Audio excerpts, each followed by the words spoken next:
Por mais de 3 décadas, a controvérsia nunca deixou de envolver a figura do líder supremo do Irã, Ali Khamenei.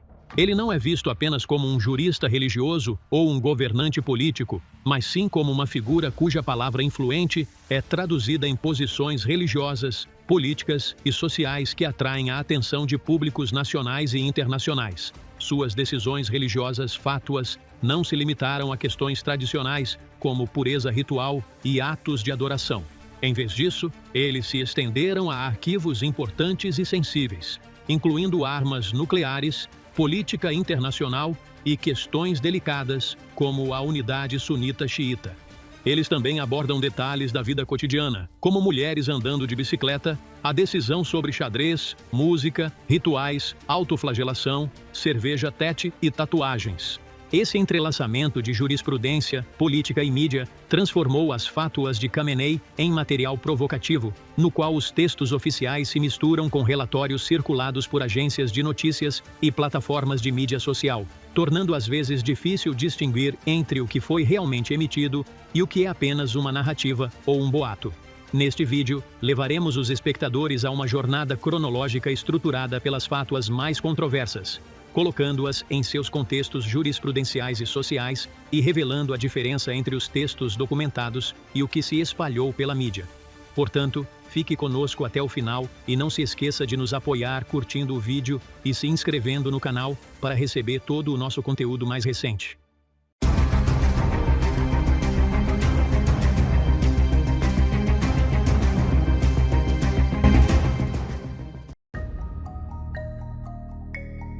Pode-se dizer que a trajetória cronológica das fátuas públicas emitidas pelo líder supremo do Irã, Ali Khamenei, reflete mudanças claras entre as principais questões de segurança nacional e os detalhes da vida social cotidiana que afetam diretamente as pessoas.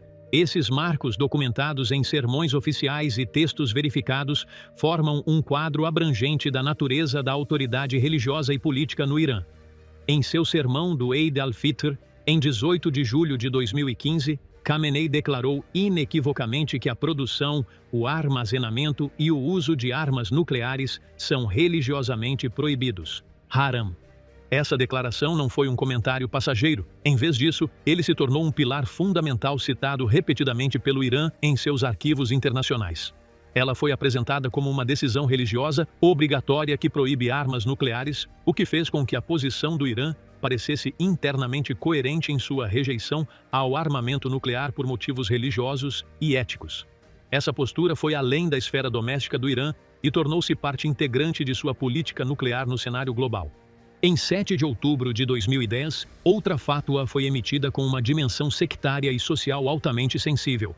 Khamenei afirmou a proibição de insultar Lady Aisha ou qualquer figura reverenciada da comunidade sunita, declarando que essa questão é uma linha vermelha que não deve ser ultrapassada. Ele alertou que tais práticas abriram a porta para a discórdia e aprofundaram as divisões dentro da nação islâmica. Essa fátua foi muito bem recebida entre os estudiosos sunitas, e muitos a consideraram uma medida prática para a aproximação sectária, a ponto de ser descrita como uma das fátuas mais proeminentes que promovem a unidade islâmica emitida pela liderança iraniana. No entanto, o mesmo período testemunhou um tipo diferente de controvérsia, quando em setembro de 2016 surgiu um inquérito religioso sobre mulheres andando de bicicleta em espaços públicos. O texto esclareceu que uma mulher andando de bicicleta em vias públicas e na presença de homens que não sejam mahram não é religiosamente permissível. Essa decisão foi baseada no princípio jurisprudencial de bloquear os meios Saad al-Dara em vez de uma proibição absoluta, ao contrário do que foi retratado na mídia.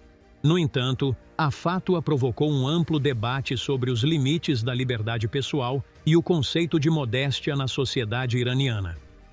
Em 13 de junho de 2019, Khamenei reafirmou mais uma vez sua fátua nuclear durante sua reunião com o primeiro-ministro japonês, Shinzo Abe, enfatizando que a construção de armas nucleares é proibida por um decreto religioso.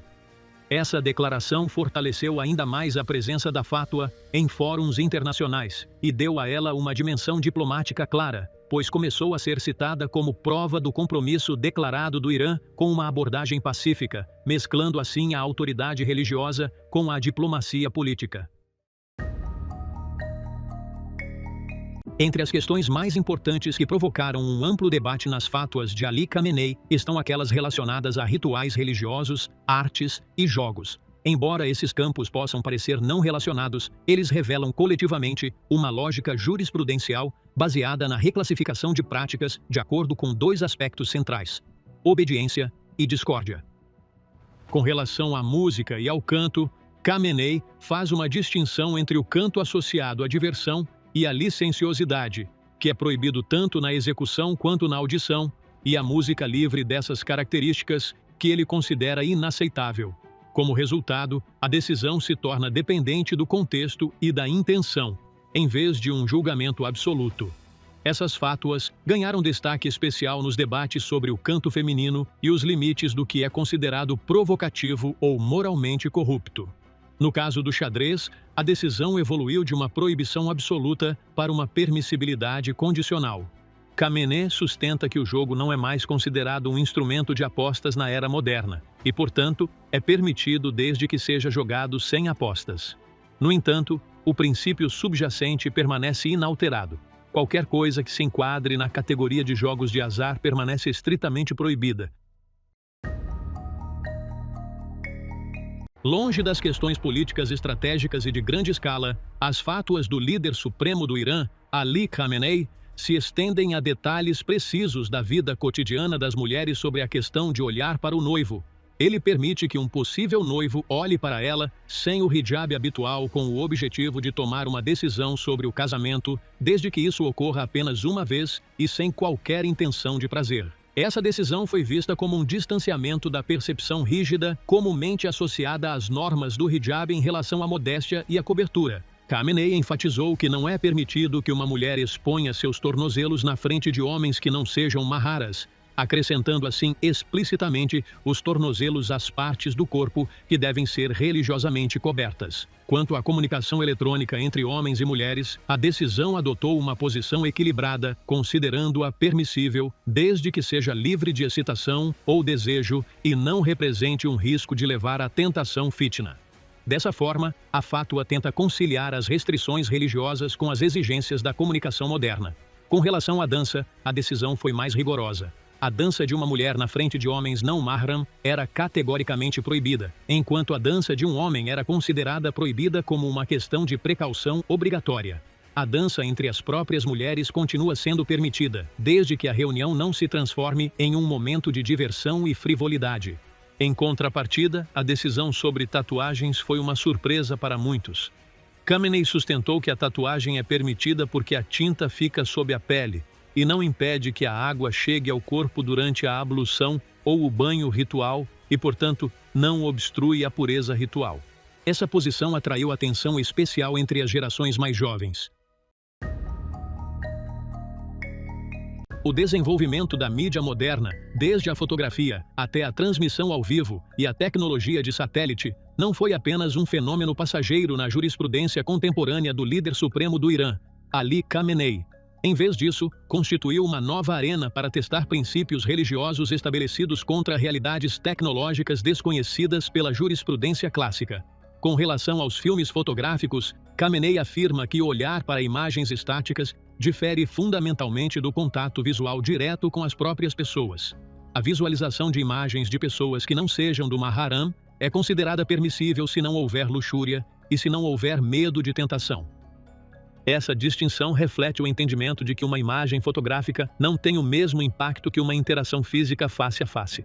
No entanto, ele continua sujeito a uma avaliação baseada em intenção e consequência. Em contrapartida, a decisão sobre imagens explícitas ou provocativas é inequivocamente proibitiva. Essas imagens são absolutamente proibidas, sejam elas vistas por desejo ou até mesmo por mera curiosidade, porque nesse caso, a imagem se torna um meio direto de despertar instintos e abrir a porta para o desvio moral. No caso de transmissão ao vivo em telas, a posição jurisprudencial enfatiza a precaução obrigatória, o que significa uma presunção inicial de proibição.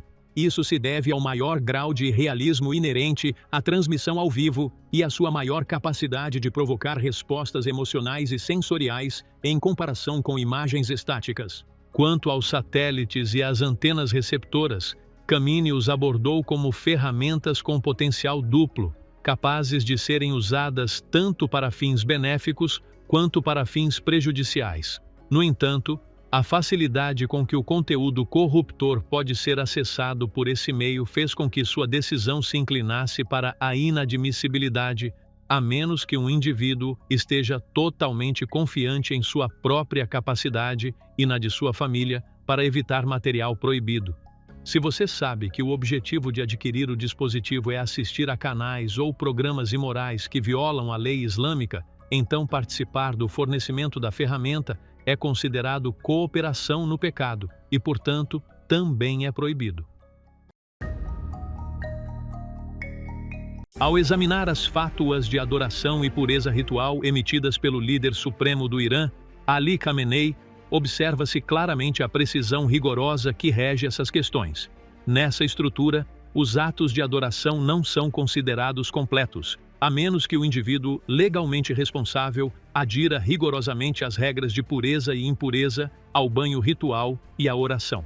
Com relação ao banho ritual sequencial, por exemplo, se uma parte do corpo for contaminada com impureza durante o processo, é suficiente limpar essa área e depois continuar o ritual sem precisar repetir o banho inteiro desde o início.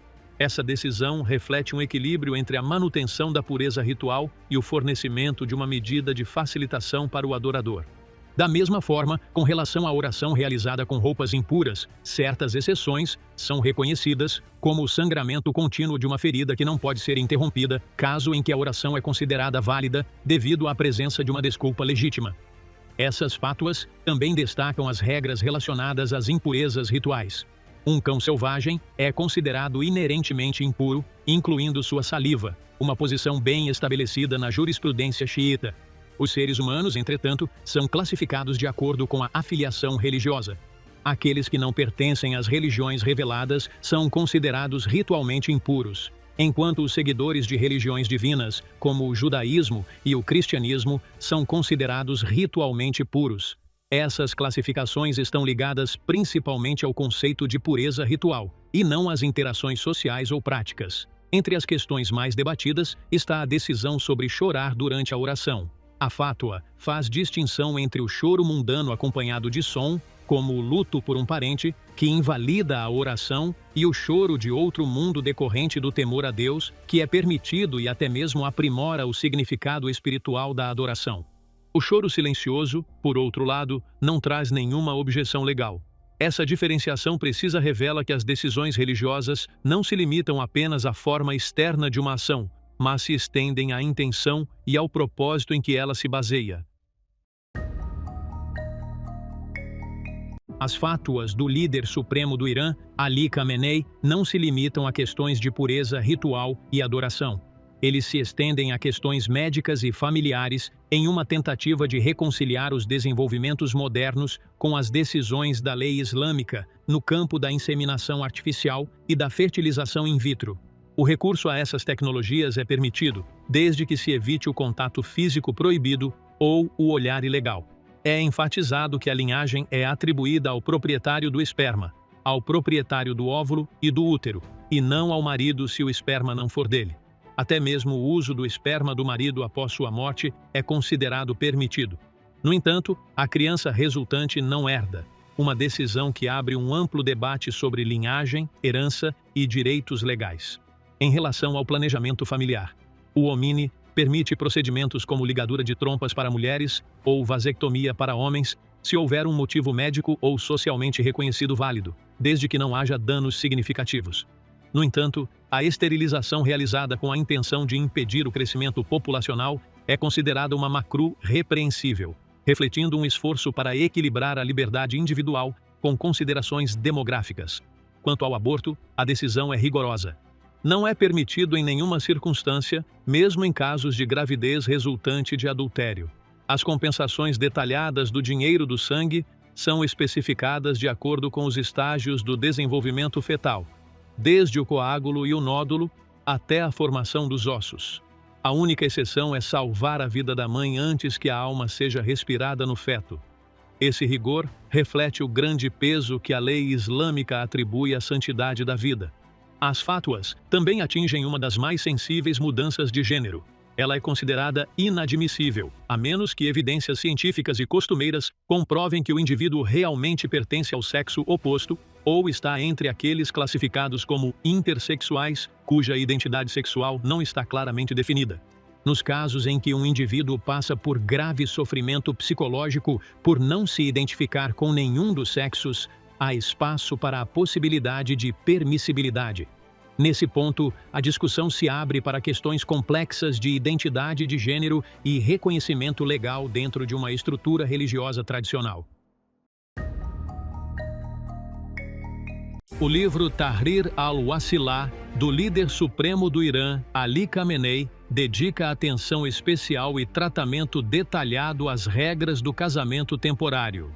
Ele estipula que o contrato não é válido a menos que seja concluído por meio de oferta e aceitação verbal explícita, pois o mero consentimento interno é insuficiente. Ele também exige que o dote seja especificado precisamente por medida, peso, número ou uma definição descritiva clara que elimine a ambiguidade, enfatizando que o contrato é inválido sem isso. Além disso, o prazo fixo deve ser claramente indicado. Se não for mencionado, o contrato é considerado inválido ou, de acordo com algumas opiniões jurídicas, pode ser transformado em um casamento permanente. Juntamente com as decisões sobre o casamento, a jurisprudência xiita, conforme refletida nas respostas jurídicas de Khamenei, aborda questões relacionadas a viagens a trabalho e as obrigações religiosas resultantes. Em resposta a uma pergunta sobre alguém que tem dúvidas se sua viagem é considerada habitualmente relacionada ao trabalho, a resposta foi inequívoca. O jejum não é válido e a oração deve ser abreviada. Essa posição revela a precisão metodológica da jurisprudência ao vincular a validade dos atos de adoração às condições práticas da vida cotidiana, em que a prática costumeira serve como um fator determinante na definição do assunto jurídico.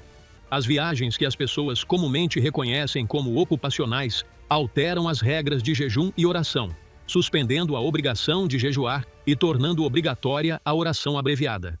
Dessa forma, a jurisprudência xiita, conforme articulada por Khamenei, não apresenta apenas decisões textuais, mas as integra em uma estrutura vivida que torna a prática religiosa profundamente entrelaçada com as realidades de viver, viajar e trabalhar. Em 2021, circulou um relatório polêmico afirmando a existência de uma fátua que exigia que as personagens femininas de desenhos animados usassem o hijab. A história foi atribuída à Tasnim News Agency do Irã e foi ampliada por plataformas internacionais como o New Arab e o Times of Israel. No entanto, uma análise do banco de dados oficial de consultas religiosas no site do líder supremo não revelou nenhum texto autenticado que apoiasse essa alegação, tornando a história uma narrativa puramente conduzida pela mídia e não uma decisão religiosa estabelecida.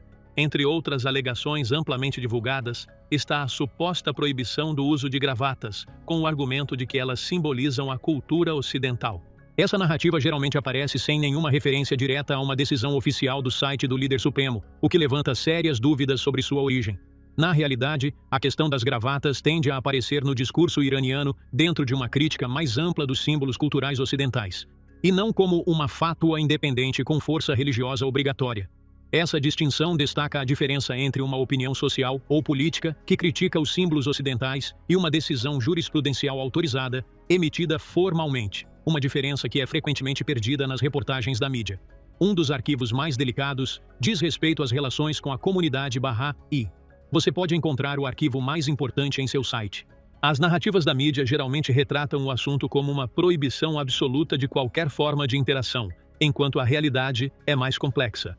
Algumas opiniões jurisprudenciais abordam a questão sob a perspectiva da impureza doutrinária ou advertem contra o desvio religioso, enquanto essas opiniões são traduzidas em nível estadual em restrições sociais ou legais. Aqui, o julgamento religioso se cruza com as políticas e de segurança, fazendo com que qualquer discussão sobre as fátuas relativas aos Bahá'ís dependa do desemaranhamento dessa sobreposição entre jurisprudência e autoridade estatal. Concluindo, fica claro que as fátuas de Khamenei não são decisões puramente religiosas, mas ferramentas em que a lei islâmica se cruza com a política, moldando os contornos da sociedade iraniana, desde as minúcias da vida cotidiana até as principais questões, como o programa nuclear. Algumas dessas decisões são definitivas e rigorosas, enquanto outras apresentam um grau de flexibilidade. Enquanto isso, outras narrativas permanecem controversas devido à ausência de textos oficiais que as documentem. E com isso, chegamos ao fim do vídeo de hoje. Não perca a chance de ficar atualizado. Inscreva-se no canal e ative o sino de notificação para receber todo o nosso conteúdo mais recente.